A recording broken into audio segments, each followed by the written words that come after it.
We've done it, folks. We have reached the finale for season 3 of Superman and Lois. It's here.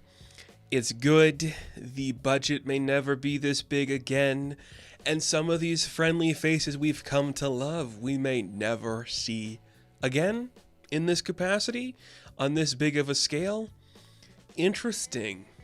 Kind of sucks if you think about it.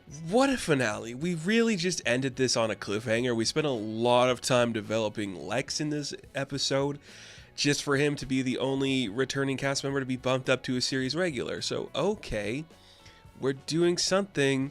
What a ballsy move. Could you imagine? Could you imagine if this is where the show ended? It almost did. I'm sure it was a hard conversation that we could have ended it here. I would be okay with this being the ending because I think it kind of talks about like the perilous journey between a Superman and a Lex and the unstoppable force meeting the immovable object. It's kind of interesting. It has shades of like what I want from a Batman and Joker kind of relationship where you don't want it to end. You just want the conflict to have like the satisfying ending of knowing there is no end to the conflict, you know? So if that's what this episode was for the finale, I'm fine with that because I think it shows like we're seeing Lex for the first time and he is like, I'm your guy. I'm going to fight you forever. That's kind of fun. I like that. A lot of stuff happening in this episode. We kind of open up with a bunch of different stories just being revealed. Lois is getting more comfortable in her body. We're happy for it. We love it. Lana and John Henry are getting more comfortable in their bodies with each other. He asks her on a date. At the same time, too, Sam tells him, yo, they kind of want you down in Metropolis at the DOD to help make stuff. We could make a Steelworks. And guess what? We set up Steelworks just for these characters not to ever show up again, probably. Dang, that's rough and it sucks. They say Steelworks. They want to do a Steelworks. Hopefully for season 4, John and Nat do show up. They're building Steelworks stuff. That could be really fun. We should do that. But guess what? Something genuinely surprised me that I did not think was coming this episode, and it made me smile. Chrissy was in bed with Kyle, and she wasn't feeling too great, so she ran to the bathroom, and Kyle's first instinct was, you're pregnant. And she was.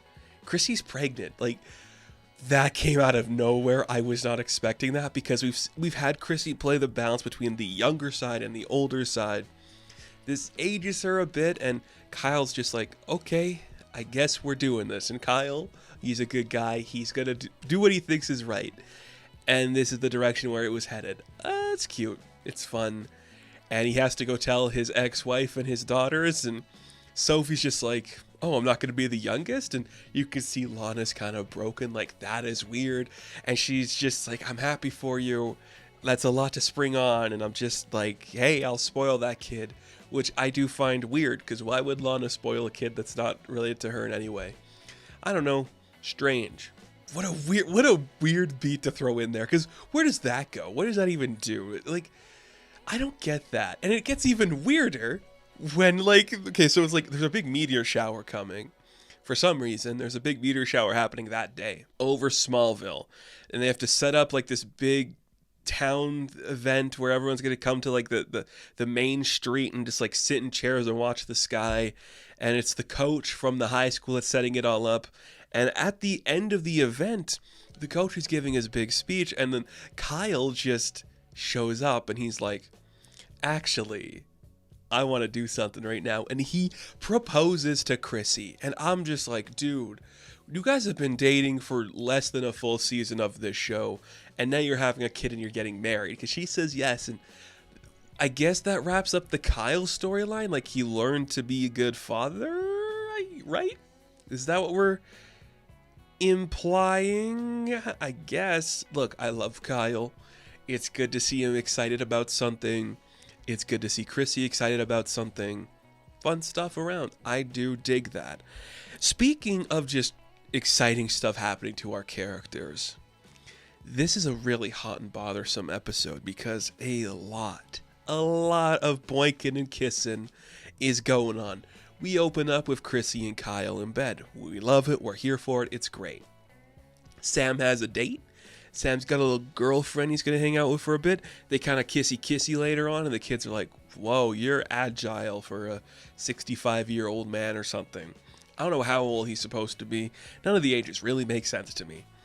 On top of that, Lois is feeling comfortable enough in her body where she wants to have some fun in Italy with her husband.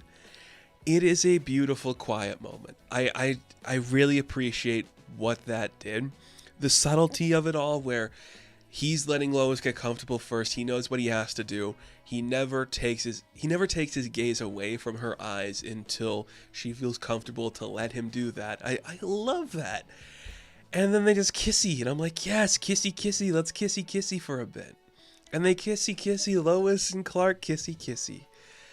I'm happy, I'm smiling, I'm digging it. But because, okay, so that's a lot of kissing and a lot of boinking, but there's not even like this, it gets steamier because it's just like, okay, Lana and John Henry are going on a date. They're officially going on a date, and he's moving to Metropolis like he's decided.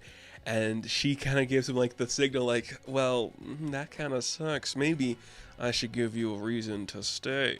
Oh my goodness. Ooh, boy, I love it. Like, you can tell we're getting a little more cinematic because the lighting and the execution of the sequence with Lana and John Henry doing their kissy was really good, and I smiled so much. They are gorgeous people.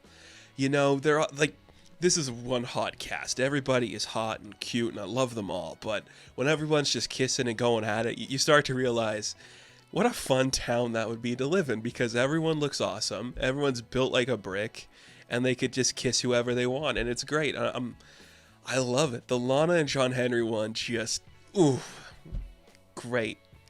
Yeah, we could talk about the other big thing that happens, but let's just dwell on the Lana and John Henry scene a little bit longer. Because they're hot people, and they were having some hot stuff happen. Oh, it looked great. Very steamy, fun time. I'm here for it. I am here for it. And sure, Jordan wants to reconcile with Sarah after learning he's a bit of a dweeb, and you get it, that's fine. John doesn't do much this episode except try to win the approval of the coach by setting up faster than anybody. And then when the coach is giving his big speech, he's like, we got to thank one kid in particular. Jimmy did it. I'll give a congrats to Jimmy. Just pissing John off more. Funny. It's funny. I get it. You know, it's fine stuff. I like the kissing the most, but I guess there was another thing that kind of happened we have to talk about, the Lex Luthor of it all. He, in the last episode, found that guy, the Bizarro Superman that Bruno Mannheim had, and he's like, I'm going to figure out what to do with that. He also wants to send a message to Lois, so he's like having people killed outside the Daily Planet. Like, it was the judge, right, that had him locked up. That's a message. You'd think you'd be able to figure out it's him and you could get him arrested again. Like, the stuff he does, it's a little more on the nose than like a Lex Luthor should have it, but this guy also cranks up some heavy metal and is like a gangster and he's going to murder you for no reason. So I guess that's fine in a different way, but we're used to just seeing a Lex that's a little more, you know, behind closed doors of everything, and he's going to have other people do things for him. Not obviously make it like a personal thing, but this gets personal. And I guess that makes sense. 17 years, might as well make it a little personal because he's going to go crazy. That's fine. So the judge is dead. He's threatening Lois. He's got to remove 2 things before he can enact his plan to get vengeance on Lois Lane. Got to get rid of the daddy. And it turns out that Sam's girlfriend is actually working for Lex. And we're like, yeah, of course she is. And then he disappears in this episode, and we don't see him again. We don't get the resolution of that part of the story. Okay. And then he's got to take out Superman. So what is his plan to take out Superman? Well, he found the Bizarro. He realizes that if he tries to kill it, it just comes back stronger. So, what are we going to do? We're going to crank up some heavy metal. We're going to tie up the Bizarro, and we're going to look it in the eyes and say, hey, you're pissed off, I'm pissed off. The more I kill you, the stronger you get. Let me kill you a bunch of times, and before you know it, we'll kill Superman together. And he's like, let's do it. So they do that. It's a montage of Lex killing Bizarro. And that's something I've never seen before in a live-action Superman, so I really liked it. I thought it was cool. And then suddenly you start to notice weird spikes and skeletal bones piercing through the skin of the Bizarro. And then you're like, wait a minute. Wait a damn minute. Why is he getting bigger and bulkier? Why is his skin turning gray? Why are there weird spikes sticking out of every, like, limb and ligament? Oh, are they making him Doomsday? And you're like, wait a minute. They're making... Okay. Which is kind of cool because in season 2, when that Bizarro shows up to this universe, he is kind of dressed like when Doomsday first showed up in his containment suit. So now they're having him actually fulfill the prophecy in some sense and become Doomsday. Okay. How's that gonna look? Oh, because this show doesn't have the biggest budget as it is, and we've been very sparing with our money this season. So, I will say it looks pretty good. It's not great all the time. It looks better than what Stargirl had for Solomon Grundy. I'll say that. So, we make a Doomsday. Lex shows up to the Kent farm. Superman's like, stop. He's like, no. I'm not going to stop. I'm going to take you down. I'm going to mess up Lois for a minute, and we're going to be good. Okay, here's what you're fighting. And then Doomsday comes down. And you're like, oh man, that's incredible. It's a big bulky husk. And then they fight for like 10 minutes. Like straight up fight. And I can't believe I'm saying this, but it's more in character and it lines up better with almost any live action Superman fight. He's fighting them in like a place nobody's located. Okay, cool. And then it comes down to like the center of Smallville. Everyone's watching. His family wants to get involved. But he's like, don't, I got this. Pushes it away, takes it to a huge spike in Metropolis and drops it down, essentially killing it on a spike. Because, no, they crash into the water first. So they're like up in the air. They crash into the water near the Metropolis. And Superman pulls them out of the water, then drops him on like a big spiked pillar somewhere. And there's like a huge crowd forming around him. And he's like, everything's fine. We're good. No one got hurt. Safety first. He's dripping wet and he's pissed off, thinking he defeated this monster. But he didn't. And it crawls off of the spike. He's got to keep fighting it. And then oh man, like, okay, that's great because not only is it just like in character to check on civilians, make sure they're okay, he's freaking out because he might have just killed something. And then there's like a small glimpse of like, oh, thank goodness I didn't just kill something when it comes back to life. But he realizes I can't keep it here. I got to take it somewhere else. So they head to the moon and we go to the moon and it looks fine, say what you will, effects don't matter when a story is good. We go to the moon and they fight on the moon, and that's where the episode ends, with the two of them going head to head. Boom, it's done. It doesn't even end with the conclusion to the fight, it just ends with Superman and Doomsday fighting each other on the moon. Wasn't expecting that. Looks better than I expected for the CW budget that this show has. And I got to see a bunch of people kiss. This is what I want from Superman. And we got it. And it looks great. And I had fun with it. And if this is where the show were to end, there's enough resolution. Jordan learns a lesson. Lois is comfortable with herself. Lana and John Henry have their moment. John's still trying to prove himself, and he's fine with that aspect. Kyle and Chrissy, baby marriage time. And then it's the never-ending struggle of Superman fighting a creature by Lex Luthor. They're the yin to the yang of each other. They will always fight each other forever. So, I like that.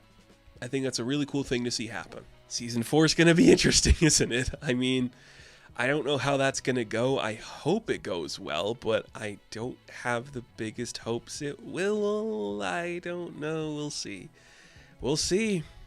It could go either way. Truly, it could go either way. And at the time of this recording, we just got official confirmation on the cast of Superman Legacy, which is Darren Cornsweet and Rachel Brosnahan. So, hey, they're cute people too. Maybe that'll be another cool Superman and Lois thing we could talk about later. I still think Tyler and Bitsy hold the bar here, and Reeve and Kid are on like the same level. Maybe it's like a notch next to them. Everyone else is put to shame. Cool stuff. I don't know. I'm very curious to see what's going to happen for season 4, because if we're losing 7 key members, smaller budget, I mean, we ended with Superman fighting Doomsday. Are we going to open with that? Is that where all the money's going for next season, to wrap up that story? Maybe. Maybe that's why it's only 10 episodes. Maybe that's the reason. They could have had 13. With, like, if we have a smaller budget, we should use that to fill up this storyline and make it look better. Maybe that's what it is. I don't know. I guess we'll see what happens. Fun show. The season was good. I was very impressed with the season. The themes worked more for me than I expected them to. So that's something I'm impressed with. And, you know, there's been some hiccups. But overall, I think... is it my favorite season? That's a good question. I don't think any of the seasons are bad. They all have different vibes and feelings. The intimacy of this one is better than the past two. But the overall story, maybe not as good. So, thank you all for watching these reviews of Superman and Lois. If there's still an internet to come back to when season 4 drops, we'll be back to talk about it. If not, be sure to like and subscribe to the channel. As always, you can check me out on Instagram, TikTok, and Twitter. And as always, I will catch you in the next one. Have fun. Stay safe. Good luck.